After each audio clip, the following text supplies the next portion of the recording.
Okay guys, and welcome to this section. Now this section is so important it warrants an introduction all of its own. So this is probably the most important section of the entire course. Though at the moment we've looked at recording macros and we've seen that we can only go so far just by recording macros, and coding or programming, both words are interchangeable. Coding or programming is so much more than just recording a macro, because there are some things that cannot be done by just recording a macro, and to do those things you need to learn how to code. Now, just like any other language, VBA, Visual Basic for Applications, is also a language. And like all languages, it has words. Some of those words are reserved and have specific meaning in code, and we've already seen some of those. We've seen the word sub, we've seen the phrase end sub, we've seen with and end with, we've seen range, we've seen private, and the protected words, the reserved words, always capitalize and are always in blue. Now a good coding practice, which we've already looked at, is to always type your code in lowercase.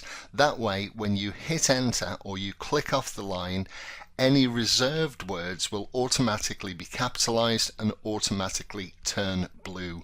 So if for argument's sake you think you've typed end with correctly, but you've typed end WITTH, when you click off, the with the TTH will not be capitalized, and that's a clear indication that you've made an error. So always type in lowercase until we come to variables, but we'll come to that in this section, so don't worry about it.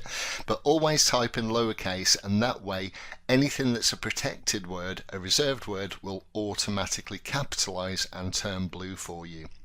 Now, while we're talking about VBA as a language, it also has, just like any other language, a grammatical structure, and it has syntax. Now, as you work through your programming career, as you develop, you are going to learn key phrases and the correct syntax to use.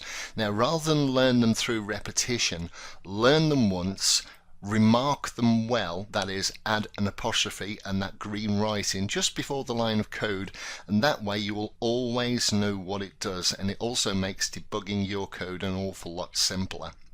Now you are also not only going to develop phrases, you'll also develop little snippets of code that are going to be completely adaptable for future programming projects. Just as an example, I have an emailing routine that I wrote, I don't even know how many years ago, and I've never bothered to rewrite it again. Every time I have a programming project that requires emails to be sent or emails to be read, I just pull up my emailing routine and wrap the rest of the code around that. Okay, now what you're going to develop here in your macro book is going to be your bread and butter. So rather than develop a brilliant piece of code with loads of things that you've learned as you develop and keep it in a specific workbook, 2 years later you may not remember which workbook that particular piece of code is in. So always store these pieces of code in your macro workbook. Don't reinvent the wheel. If you write a piece of code that works, keep it, and always keep it in your macro book. Now we already saw a little earlier when we were recording a macro that there is a personal macro workbook. Now I know a few coders that actually use the personal macro workbook, and that's perfectly fine if you're working at home on your computer, but the thing to remember, and the reason I never use one, is that the personal macro workbook is stored locally on your computer. So if your computer is stolen or your hard drive fails, you have lost everything. So the thing I always do is I keep a macro book, and this is an Excel file, an XLSM file, just like any other file, so I can copy it to my hard drive, I can copy it to a pen drive, I can email it to myself if I'm working on a particular contract and I need access to all of my code. So I always keep it on a separate file, and personally I do not use the personal macro workbook. It's entirely up to you. You make your decision, but if you do decide to do that and you have thousands of lines of useful code and your hard drive fails, your work will be lost. entirely your decision. Okay, now your macro book is going to become your phrase book, your dictionary, and it will have all the essential pieces of code. And by the time we finish this section, we're going to have more or less everything that you could ever need for any project that you're ever going to create.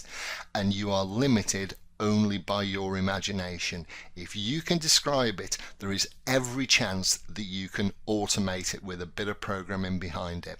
Okay, without any further delay, let's move on to the next lecture.